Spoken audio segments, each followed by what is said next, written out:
여러분도 잘 아시는 스필가 피천득 선생님, 이분들 신자이십니다.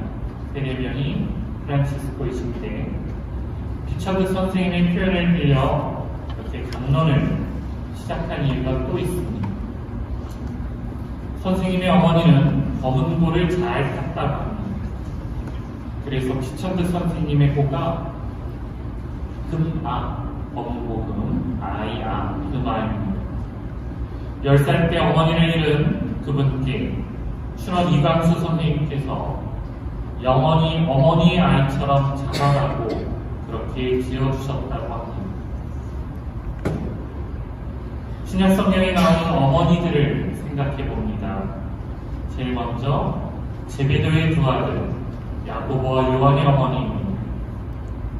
모든 훌륭한 어머니들처럼 제베도의 두 아들의 어머니 역시 자식의 성공을 돕고자 예수님께 청합니다. 주님께서 그분의 나라에 들어갔을 때 야고보와 요한을 그분 오른쪽과 왼쪽에 앉게 해달라고 말합니다. 물론 예수님은 허락하시고 아들들의 의견도 물어봅니다. 하지만 어머니의 간청과 달리 예수님께서는 섬김과 순환을 받아들이는 것이 당신을 따르는 길이고 그것을 바로 이 두 아들들에게 요구하십니다. 다음은 한나입니다. 남편 엘카나와 함께 아이 갖기를 여러 해 동안 열망하던 한나는 실로에 있던 성소에서 하느님께 청합니다. 하느님께서 이 기도를 들어주셨고 한나는 기쁨 가득 찬 찬양을 바치며 아들을 하느님께 보원합니다. 바로 사무엘이지요. 나오미도 대표적인 어머니입니다. 나오미의 두 아들 마홀론과 킬론이 비록 죽지만 며느리 루스의 오롯한 섬김을 받습니다. 고향 베들레헴으로 돌아와 보아즈와 며느리 루시 혼인함으로 이끄는 시어머니 나오미는 엄마의 보살핌이 항상 혈연과 함께에서만 있는 것이 아니라는 것을 우리에게 상기시킵니다. 엘리사벳은 어떤가? 앞선 한나처럼 아이를 갖지 못했던 그입니다. 위롭고 깊은 믿음으로 살며 하나님의 약속을 받아들이지. 남편 스가랴도 의심했던 하나님의 능력을 엘리사벳은 이렇게 받아들이고 성령 속에서 친척 마리아를 환영하며 마리아의 태 안에 있는 아기가 주님이시라는 것도 깨닫습니다. 엘리사벳은 우리에게 어머니는 인내하는 사람이어야 한다는 것을 가르쳐줍니다. 인류 최초의 어머니 하와를 잊어서는 안 됩니다. 아담은 그를 살아있는 모든 것의 어머니라고 했습니다. 하와는 어머니에게 가장 큰 아픔인 자식, 즉 아벨을 잊는 고통을 겪습니다. 여기에 뱀의 유혹에 빠져 남편과 함께 저지른 죄에 대한 결과를 안고 살았습니다. 하와는 인간의 나약함과 죄에서의 벗어남 그리고 끝없는 하나님의 용서를 생각하게 합니다. 또 다른 어머니 누구를 기억할까요? 하갈에 대해서 말하고 있습니다. 자신의 땅을 물려받은 아들도 없이 늙어가는 아브라함은 아내 사라의 여정 하나를 받아들입니다. 그래서 아들 이스마엘을 얻죠. 하지만 사라가 이삭을 낳으면서 하갈은 아들과 함께 쫓겨납니다. 큰 고난과 극도의 절망 앞에서도 하갈의 염려는 오로지 자식에 대한 것이었습니다. 그래서 그는 이 아이를 하나님의 배정 어린 보살핌에 맡기지. 7 아들을 격려한 어머니도 기억나십니까? 정복한 땅 이스라엘을 다스리던 지배자 안티오쿠스 에피파네스 시대 동안 성전은 더럽혀졌고 예식은 금지되었습니다. 엄청난 박해 속에서 하나님의 신앙을 증거하다 순교하는 자식들을 지켜보는 어머니가 있었죠. 이 일곱 아들이 고통받고 괴로워하는 동안 어머니는 오히려 용기와 굳히지 않은 믿음을 가지라고 권고하며 격려합니다. 아들을 살리고자 강물에 그 아들을 띄운 어머니가 있습니다. 모세의 어머니입니다.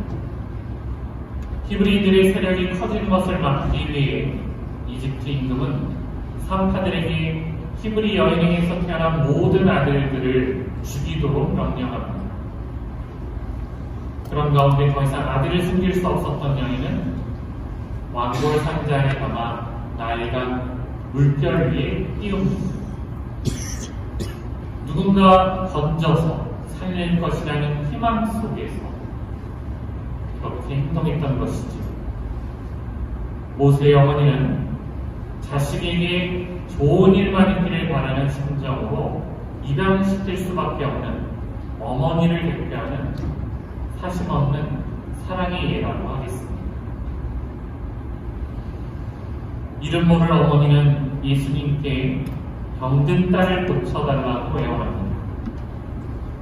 이스라엘의 자녀들에 대한 구원 사명 때문에 이기도의 딸을 외면하고픈 예수님이셨지만 상 안에 있는 강아지들도 자식들이 떨어뜨린 부스러기는 먹습니다라는 이 여인의 간절한 협박을 치유해 주십니다. 우리는 이 어머니 이름은 모르지만 시리아 페니키아 출신이라는 것은 알고 있지요. 자, 마지막 10번째 성경에서 우리가 볼 수 있는 어머니 나자렛의 마리아입니다. 가장 완벽한 사도이시죠. 하느님의 부르심과 성령의 순종함으로써 이 세상에 그리스도를 오시게 하셨습니다.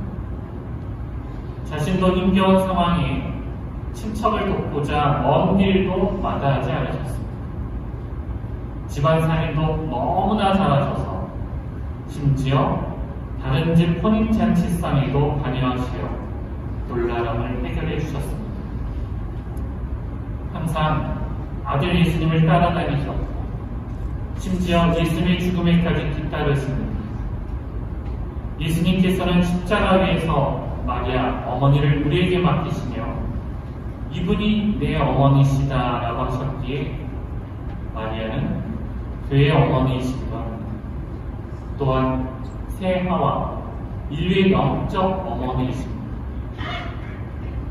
예수님의 어머니이시며 우리의 어머니가 되신 성모 마리아께서는 우리를 예수님의 참다운 제자가 되도록 도와주시는 분이십니다. 마리아의 믿음과 헌신의 모범은 우리가 어떻게 하면 그분의 아드님의 참된 형제 자매가 될 수 있는지를 보여준다고 하겠습니다. 그러기에 마리아는 인간을 향한 하느님의 사랑을 보여주시는 분이자 거룩함의 공복이시지요. 사랑하고 존경하는 교우 여러분, 성모 마리아께서 106년 전 파티마에 6차례 발현하시면서 강조하셨던 것은 다름 아닌 죄인들의 회개와 전 세계 평화를 위해 우리가 일상에서 겪는 모든 고통을 희생으로 바치라는 것이었습니다. 특히 마지막 10월 태양을 입은 여인의 모습으로 나타나셔서 인류는 이제 더 이상 하느님의 마음을 아프게 해서는 안 된다. 그분은 이미 너무 많은 상처를 입으셨다고 말씀하셨습니다. 바로 이런 파티마 성모님의 메시지를 기억하면서 우리는 세계 평화를 위해 특별히 오늘 전쟁을 겪고 있는 우크라이나, 또 미얀마, 또 수단, 나이지리아 등 박해받고 있는 교회, 고통 중에 있는 교회를 끊임없이 그 교회들을 위해서 끊임없이 기도해야 할 것입니다. 영어로 어머니가 뭐죠? 마더. 마더 스펠링이 어떻게 돼요? M-O-T-H-E-R. 여러분들 영어 잘하시고. 미국의 어느 시인은 마더, 어머니를 이렇게 노래하였다고 합니다. 그녀가 평생 수백만 번, 영어로 수백만 번, 백만이 뭐죠? 밀리언, M, 수백만 가지의 것들을 자기 아이에게 주고 그러면서 늙어가고 오, 자기 아이를 위해 눈물 흘리지만 tears, 자, M-O-T까지 했어요.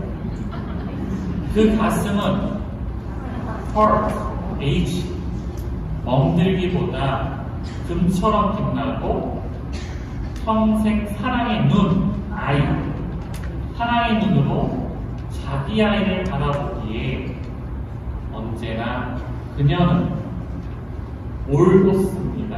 right. 그죠? 마더. 바로 그녀가 어머니, 마더이십니다. 검은 고 잘 타는 어머니의 아임을 항상 명심하라는 뜻에서 그만한 혼을 지니신 피천득 선생님께서도 성모 마리아를 존경하면서 성모님을 여성의 가장 아름다운 순결의 상징이라고 말씀하셨습니다. 그러면서 그 순결미는 어느 종교적 진리보다도 귀한 것이라고 덧붙이셨습니다. 여기에 미술품으로 당신이 가장 아름답게 여기는 것이 미켈란젤로의 피에타라고 하셨습니다. 따스한 순결을 읽고 싸늘히 차갑게 식어버린 아들 예수님을 아는 그 침묵 속에 슬픔을 담은 성모 마리아의 보이지 않는 눈물이 있다고 확신하였던 것입니다. 오늘 우리가 함께 바친 로사리오 기도와 바로 이 미사를 통해 이 땅에 전쟁이 있는 모든 곳을 위해 특히 우크라이나, 미얀마, 수단, 나이지리아 등을 위해서 기도하면서 중국 폭력을 겪는 무고한 이들의 눈물을 닦아주십사 함께 기도해야겠습니다. 어머니의 아들, 검고를 잘 타는 어머니의 아이처럼 우리는 성모님 인내와 고통과 자비와 중재의 어떤 본보기이신 그 어머니의 아이처럼 그리고 세상의 평화를 위해서 고통받는 이들을 위해서 인내심을 닮은 그런 아이의 성모님의 아이가 될 수 있도록 오늘 함께 기도해야 할 것입니다. 파티마의 성모 마리아께서는 평화의 모로서 아들께 우리를 위해 중재해 주실 것입니다. 평화의 모로님, 당신의 사랑하는 자녀인 저희를 위하여 기도소서. 아멘.